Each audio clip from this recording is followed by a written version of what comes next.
I wanted to take a minute to talk to you guys. Some of you might be new to my page, and some of you might have been around for a while. And I want to first thank you so much for the love and support that you guys give me on a daily basis.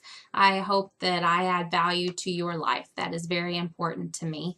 I wanted to share my fitness story with you, and I've never done it before because, to be honest, I'm not one that really likes being vulnerable. And for a while, I was not able to talk about my story. And I have realized that by talking about it, it helps me to heal. And it might also give me the opportunity to help someone else heal. And that's very important to me. So some of you may think that my weight gain came from having Jackson. And even though I did put on 70 pounds, I was back in the gym. I had a C-section, and I was back right in the gym.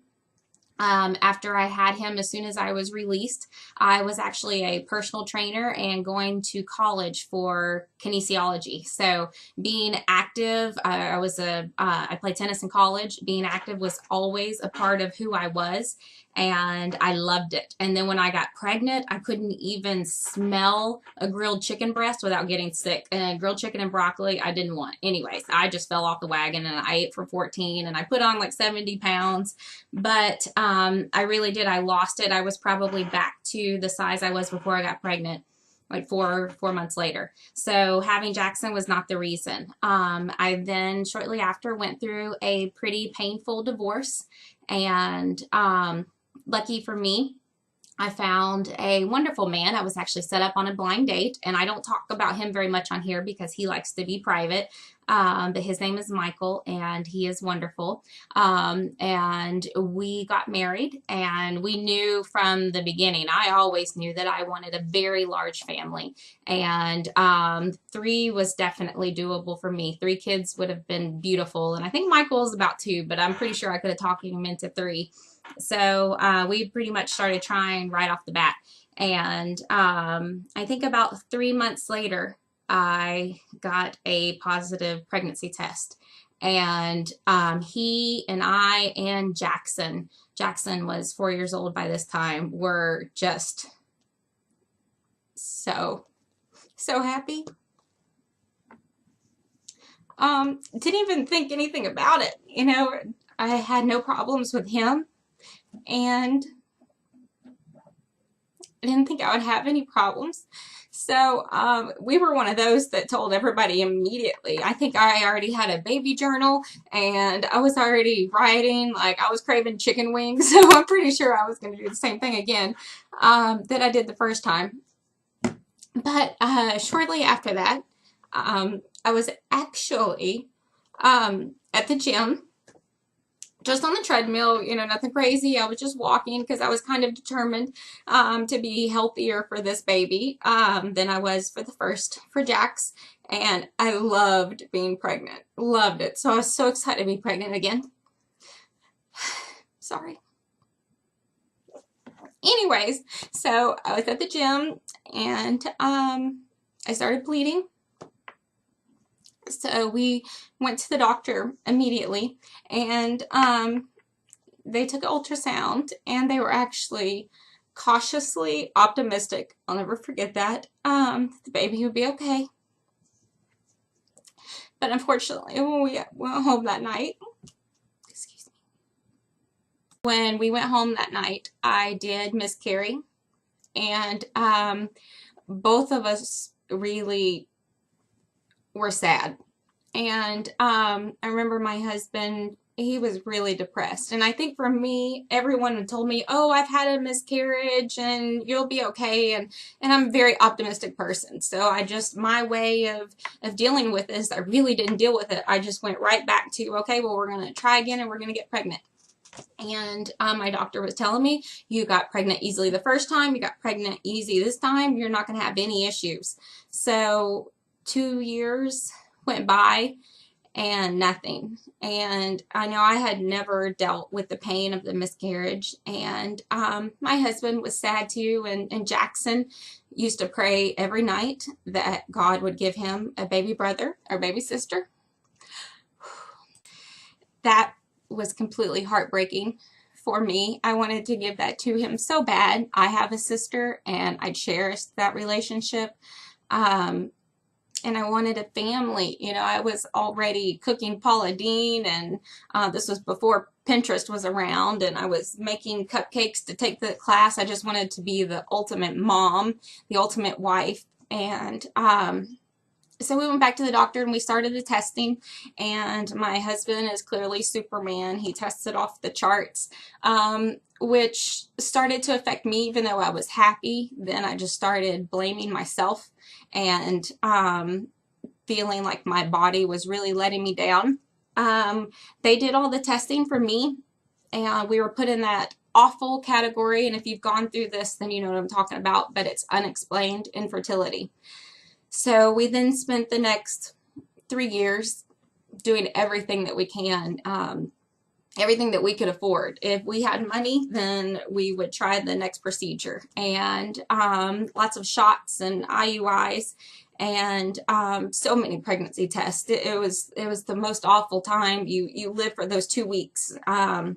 So you start and you're excited because you're hopeful, and then you do your shots and you go into the doctor and they all like tell you, okay, you know, you're going to be pregnant, and then you live for those the next 2 weeks, and then you test and you're not pregnant, and it's such horrible. The symptoms that are pretty much the same as when you're going to start as if you're pregnant. So I always thought every month I was pregnant. And we actually call that time in our lives the dark ages. Unfortunately for us, our insurance did not cover IVF, so we were left to do only what we could afford at the time.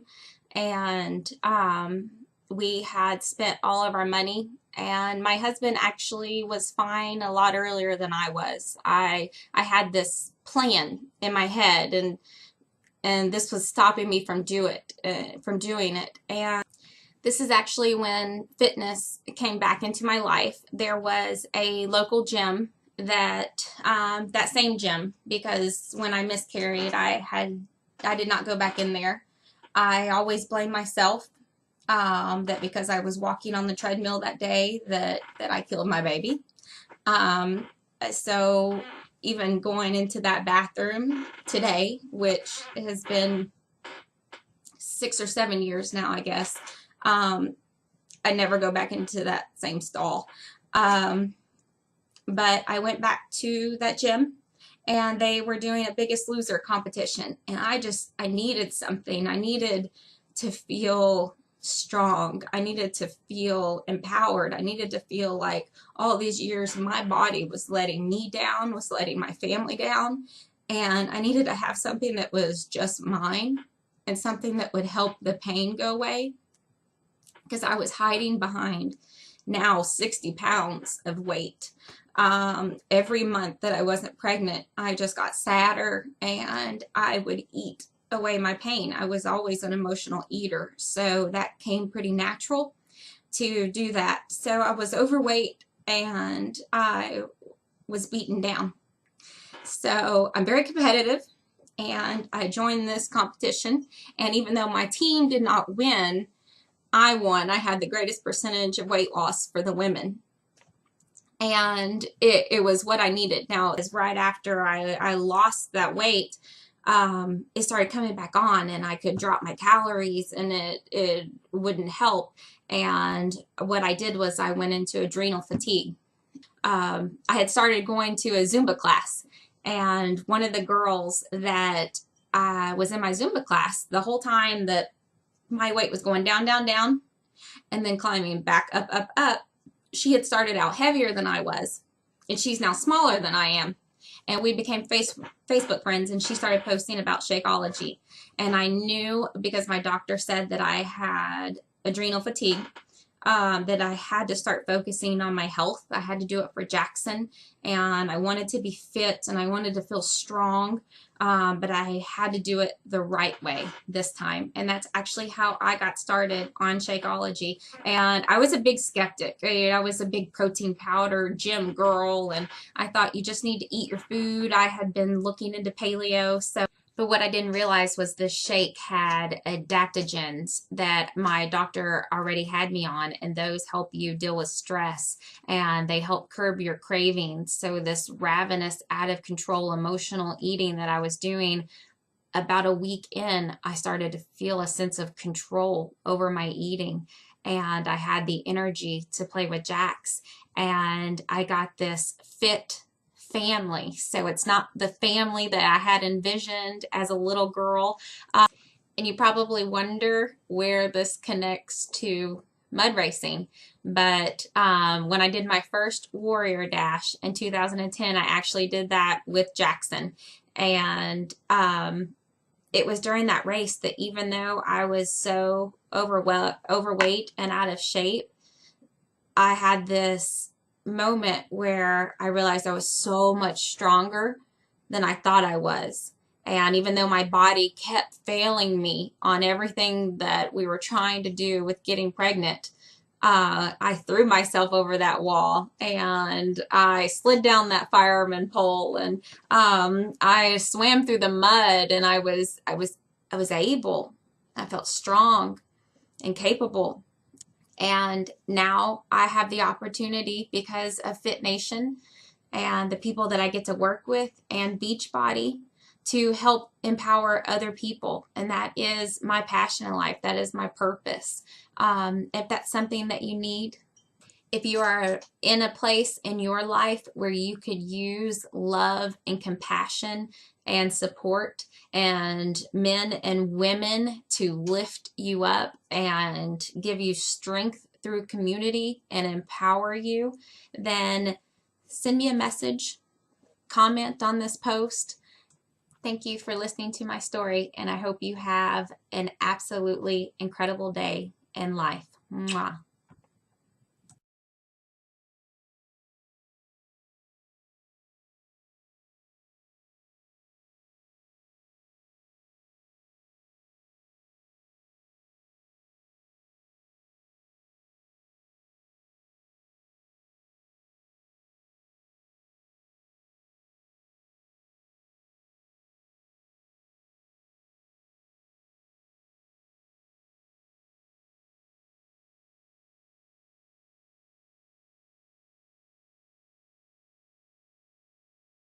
No, you deserve better.